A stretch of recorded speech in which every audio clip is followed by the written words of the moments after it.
ఈరోజు మన కిచెన్లో అందరికీ ఎంతో ఇష్టమైన సింపుల్ అండ్ హెల్దీ బీరకాయ వేపుడు చూపించబోతున్నాను. బీరకాయ అంటే ఇష్టం లేని వాళ్ళు ఇలా కూడా ఫ్రై చేసి పెడితే మళ్ళీ మళ్ళీ అడిగి తింటారు.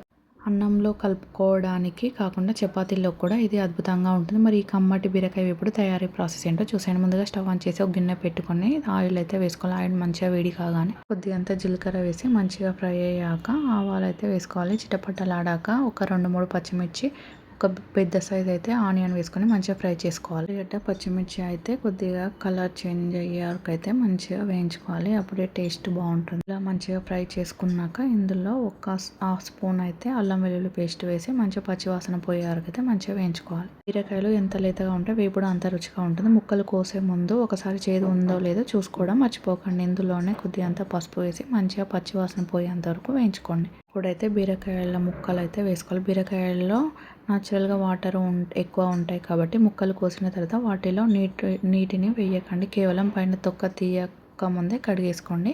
బీరకాయ ముక్కలు అయితే వేసేసుకొని మంచిగా ఫ్రై అయితే చేసుకోవాలి. ఫ్రై అయితే ఒక 2 నిమిషాలు అయితే మూత పెట్టి వదిలేసుకోండి. ఇందులో సాల్ట్ అయితే వేసుకొని ఒకసారి అయితే కలిపేసుకొని ఒక 2-3 మినిట్స్ అయితే లో ఫ్లేమ్లో కుక్ చేసుకోవాలి. సాల్ట్ వేయడం వల్ల అందులో వాటర్ అనేవి ఇలా వచ్చేస్తాయి. ఇంకా మంచిగా కలిపేసుకున్నాక 2-3 మినిట్స్ తర్వాతనైతే ఒకసారి అయితే మూత తీసేసి మరోసారి అయితే కలిపేసుకోండి. ముందే కారం అయితే వేసుకోకండి, ఎందుకంటే మాడిపోతుంది. ఇందులోనే ఇప్పుడు ఒక స్పూన్ అయితే కారం వేసుకొని మంచిగా ఫ్రై చేసుకోవాలి. ఒక 2 మినిట్స్ తర్వాత హాఫ్ స్పూన్ అయితే ధనియాల పొడి కూడా వేసుకొని మంచిగా ఫ్రై అయితే చేసుకున్నాక ఫైనల్లీ కొత్తిమీర వేసుకొని స్టవ్ అయితే ఆఫ్ చేసుకోవడమే. 10 నిమిషాల్లో బ్యాచిలర్స్ కూడా ఈజీగా చేసుకోవచ్చు. ఇంకొక హెల్దీ టేస్టీ రెసిపీతో మేము ముందుంటాం.